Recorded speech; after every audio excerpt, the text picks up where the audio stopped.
Okay, let's look at these log laws, and what you should hopefully notice is if you go back to exponential functions, when you multiplied with the same base, you added the exponents. So hopefully you kind of remember that. With exponents, when you were dividing, you subtracted. Notice it's the same thing that's happening here with logs, that these functions are inverses of each other. So you can use these log laws or log rules to come up with a way of making logs a little bit simpler. So for example, let's say I have log, and we know this is base 10 because if there's no base, it's base 10, and then plus log of 2. I can rewrite this based on that first law because these are being added and because the bases are the same. The bases have to be the same. And this would be 4 times 2, which would be log of 8. So it just makes it easier if you're doing computations to write out these laws. So let's just do the same thing. Let's say if this was minus log of 2, then I could rewrite it based on that second rule of 4 over 2, which ends up being log of 2. And these can get larger, meaning that you can do more than one thing at once. Let's say we have something that looks like this. It should be a 21. And then minus log of 7.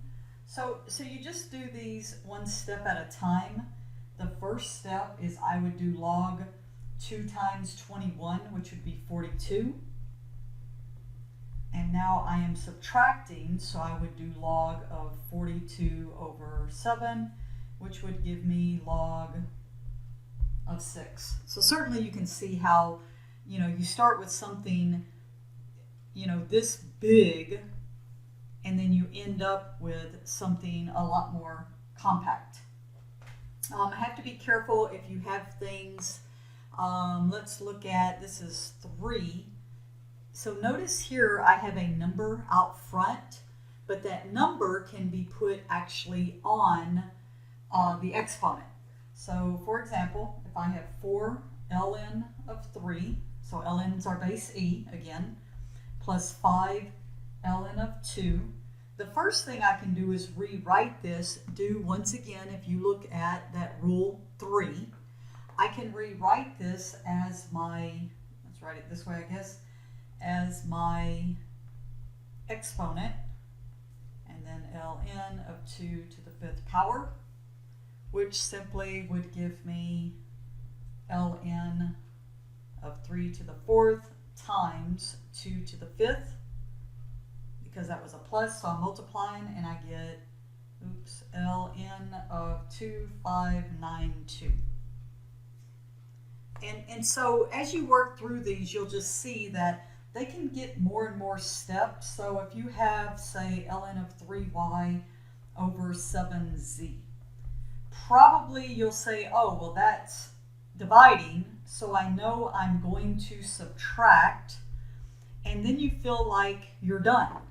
But you're not, because we have multiplication still in here. So it's not in the simplest form. So this now can be rewritten, the first one. Now the second one you have to be careful. So we still have this minus sign here, but we want to be sure we distribute that minus. So 7 and then plus, since that's being multiplied. And then finally the last step is just to simply distribute that negative sign. So sometimes you'll feel like you're done, and the blab will say, uh-oh, and it's just that you haven't completely simplified it.